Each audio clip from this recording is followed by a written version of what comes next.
당신은 미국과 이란이 파키스탄에서 협상 테이블에 앉은 것이 진정으로 평화를 찾기 위해서라고 생각하는가?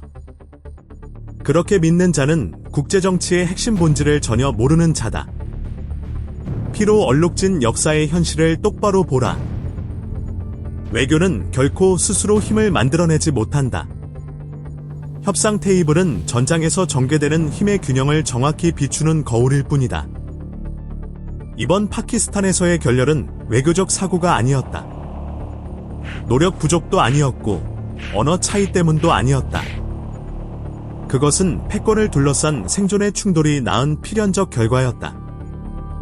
학계의 지식인들과 순진한 언론 논객들은 종종 조약을 지나치게 낭만적으로 바라본다. 그들은 카메라 앞에 어색한 미소와 몇 장의 종이에 적힌 서명만으로 항공모함 한 대의 포효를 막을 수 있다고 착각한다. 그것은 전략적으로 어리석은 생각이다. 공격적 현실주의의 무정부적 세계에서 도덕, 선해, 평화 같은 개념은 텅 빈 말에 불과하다. 국가는 정글 속의 짐승처럼 존재한다. 강자는 원하는 것을 하고 약자는 견뎌야 할 모든 것을 견딘다. 이란은 이번 협상에 쇠약한 위치로 들어왔다. 경제는 질식할 듯 억눌려 있었고 권력 구조는 내부 분노에 직면해 있었다.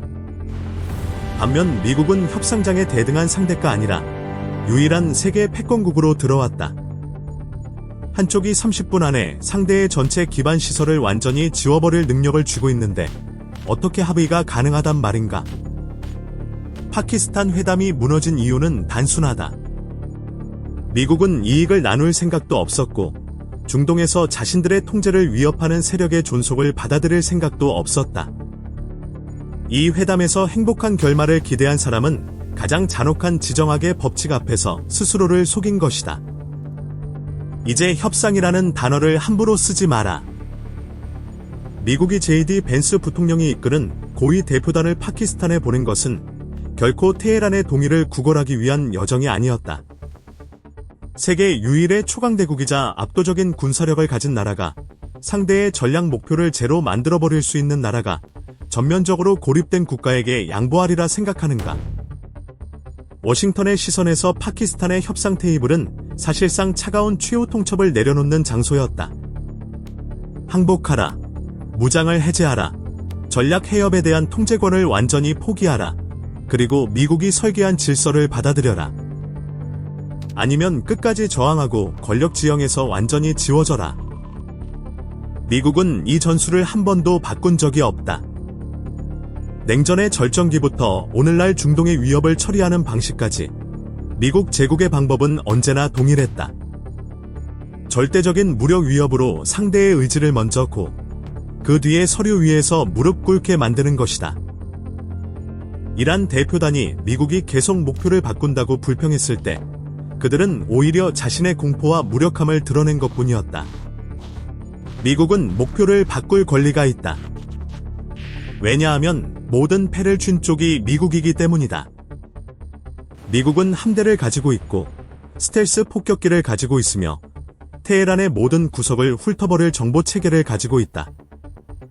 JD 벤스는 이란의 주권이나 국익에 대한 논리를 들으러 간 것이 아니었다. 그는 하나의 운명적 메시지를 전달하러 갔다. 오래된 세계 질서는 미국이 주도적으로 파괴하고 있으며 미국의 세계 지배에 도전하는 자들은 흥정할 권리가 없다는 것이다. 최후 통첩이 거부되자 미국 대표단은 즉시 떠났다. 아쉬움도 없었고 망설임도 없었다. 외교적 강압이 그 껍데기 역할을 끝내는 순간 패권의 전쟁 기계는 이미 가동 준비를 마쳤기 때문이다. 이란 대표단은 파키스탄 협상장을 나와 국제 언론을 향해 미국은 선의가 없고 워싱턴을 신뢰할 수 없다고 외쳤다. 참으로 우스운 일이다. 언제부터 한 나라의 생존과 수천만 인구의 운명이 신뢰라는 가느다란 실에 매달리게 되었는가? 냉혹한 현실주의의 세계에서 신뢰라는 개념은 오직 약하고 무력한 자들이 스스로를 위로하기 위해 쓰는 말에 지나지 않는다. 지정학의 영원한 법칙을 정면으로 보라. 군사력이 생사여탈을 결정하는 무정부적 정글에서 토끼가 늑대에게 약속을 지키고 선의를 보이라고 소리치는 것은 자연의 법칙에 대한 모욕이다. 미국은 우두머리 늑대다. 인류 역사상 유례없는 군사기계를 가진 세계의 패권국이다. 경제는 썩어가고 사회는 깊게 분열되었으며 군사 네트워크의 진짜 능력이 낱낱이 드러나고 있는 테헤란이 무슨 자격으로 워싱턴에게 평등과 신뢰를 요구할 수 있단 말인가? 파키스탄에서 터져나온 이란의 분노와 비난은 그들의 정당성을 증명한 것이 아니다. 오히려 벼랑 끝으로 몰린 체제가 드러낸 극도의 나약함과 극도의 공황 상태를 보여준 것이다. 실제 억지력이 충분하지 않다면 항공모함도 없고 전략 스텔스 폭격기도 없고 정밀 공습 앞에서 자국 영공조차 지킬 능력이 없다면 외교 테이블에서 외치는 도덕과 신뢰의 모든 말은 쓰레기로 전락한다. 역사는 상대가 속았다고 느낀다는 이유만으로 어떤 강대국도 자발적으로 자신의 전략적 이익을 양보한 적이 없음을 보여준다. 테헤란은 아직도 이 죽음의 게임 속에서 도덕이 설 자리가 전혀 없다는 사실을 깨닫지 못한 듯하다. 순진한 언론 관찰자들은 파키스탄 회담의 붕괴를 두고 평화의 후퇴라고 탄식한다. 그러나 그들은 미국의 전략적 사고에서는 이 결렬이 실패가 아니라 전쟁을 정당화하는 기계의 필수 부품이라는 사실을 이해하지 못한다. 미국이 주도했던 과거의 군사 개입을 돌아보라. 역사는 차갑고도 소름 끼치게 정확한 시나리오를 반복해왔다. 걸프전에서 바그다드의 토마호크 화염을 퍼붓기 전에도, 유고슬라비아의 반공체계를 쓸어버리기 전에도 미국은 언제나 마지막 외교적 노력이라는 연극을 먼저 펼쳤다. 눈 깜짝할 사이에 상대를 짓눌러버릴 수 있는 초강대국이 왜 무의미한 협상에 시간을 쓰겠는가? 답은 정당성에 있다. 미국은 이런 협상이 열리기를 원했고, 더 중요하게는 상대가 가혹한 조건을 거부하여 협상이 붕괴되기를 원했다. 파키스탄에서의 실패는 워싱턴에게 가장 완벽한 명분이 되었다. 그것은 국제사회와 자국민에게 이렇게 선언할 수 있게 해주는 마지막 계단이다. 우리는 모든 방법을 다했다. 우리는 평화의 길을 제시했다. 그러나 상대는 너무 완고했다. 이제 외교는 소진되었고 군대가 말할 차례다. JD 벤스 대표단이 빈손으로 떠난 것을 교착 상태라고 착각하지 마라. 그것은 수류탄의 안전핀을 뽑는 동작이었다.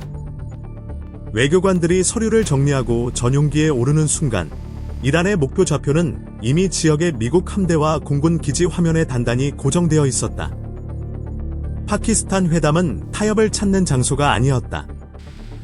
그것은 마지막 함정이었다. 외교의 문이 닫히는 그 울림은 상대의 핵심 전략 목표에 울리는 사망 선고의 종소리와 같았다. 문서의 시대는 끝났고 이제 지하 관통 폭탄의 시대가 시작되는 것이다. 공허한 외교적 수사와 파키스탄 실패를 두고 흘리는 언론의 악어의 눈물에 흔들리지 마라. 미국이 정말 몇몇 국경선이나 테헤란의 공허한 약속 따위에 관심이 있다고 생각하는가? 이 전쟁의 진짜 규모는 훨씬 더 크고도 잔혹하다. 이것은 세계 에너지 지배를 둘러싼 대결이다. 많은 순진한 자들이 여전히 붙잡고 찬양하는 느슨한 세계화 질서는 바로 미국의 손에 의해 잔인하게 해체되고 있다. 워싱턴은 세계 경제의 목줄에 대한 생사여탈권을 자신이 절대적으로 쥐는 새로운 규칙을 다시 짜고 있다. 이란이 호르무즈 해협에 개입할 능력을 완전히 박탈하는 것, 이 지구 최대의 석유 수송 병목 지점에 대한 개입 능력을 없애는 것, 이것이야말로 미국에게 절대적인 핵심 이익이다. 여기에 흥정도 없고 협상도 없다. 미국이 쇠약한 체제가 세계 산업기계를 먹여 살리는 에너지 흐름을 위협하도록 그냥 둘 것이라 생각하는가? 더구나 그 산업기계는 워싱턴이 중국의 부상을 고립시키고 질식시키는 도구로 활용하고 있다. 베이징은 중동 석유에 처절할 만큼 의존하고 있고 미국은 이 지역을 완전히 통제하는 것이 곧 중국의 목에 날카로운 칼날을 겨누는 것과 같다는 사실을 너무나 잘 알고 있다. 아무리 오만한 국가라 해도 이 에너지 흐름을 막거나 페트로달러 체제의 권위를 흔들려 한다면 단 하나의 결말만 맞이하게 된다. 그것은 소멸이다. 파키스탄 협상 결렬은 이미 프로그램된 퍼즐 조각 하나에 불과했다. 그것은 미국 패권이 절대적 무력을 통해 걸프 지역의 통제권을 다시 회수하고 테헤란의 에너지 협박 능력을 영구히 빼앗아 가는 길을 닦는다. 이제 외교관들이 서류 가방을 닫고 파키스탄을 떠나는 전용기가 이륙한 순간 휴지 조각 같은 문서의 시대는 공식적으로 막을 내렸다. 지금의 고요한 공기는 완화의 신호가 아니다. 그것은 폭풍전의 죽음 같은 침묵이다. 이제 총과 미사일, 순항미사일과 전략폭격기가 말할 시간이다.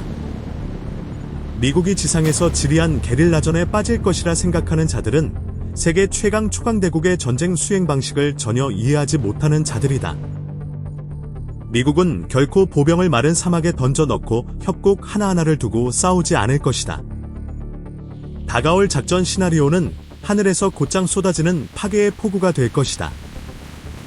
전진 배치된 함대의 토마호크 발사대와 전략기지에서 출격하는 스텔스 폭격기 편대는 상대 체계의 머리 부분을 정조준할 것이다. 목표가 무엇인가? 국경의 소규모 부대가 아니다. 그들은 지하에 위장된 우라늄 농축시설을 쓸어버리고 국가 전력망을 분쇄하며 방공 레이더 체계를 완전히 무력화하고 혁명수비대의 최고 지휘 중심을 지도에서 지워버릴 것이다. 단 몇십 시간 안에 한 국가의 핵심 기반 시설이 완전히 붕괴되는 모습을 상상해보라. 전기가 없고 통신이 없고 연료 공급 체계가 없다면 국가의 힘은 즉시 0으로 돌아간다. 전면적 마비가 시작되는 순간 이미 정당성을 잃어버린 독재체제는 미국의 활력보다 더 두려운 적과 마주하게 된다. 그것은 수십 년 동안 굶주림과 분노, 억압 속에 눌려있던 민중 내부에서 폭발하는 봉기다. 장마당 세대와 함께 북한의 뿌리부터 금이 가고 썩어 들어가듯 이란 역시 되돌릴 수 없는 연쇄 붕괴를 보게 될 것이다. 역사는 잔혹한 하나의 법칙을 반복해서 증명해왔다. 군사와 안보라는 억압의 껍질을 빼앗긴 잔존 권력 구조는 즉시 분해되고 역사 폐허 속으로 사라진다는 것이다.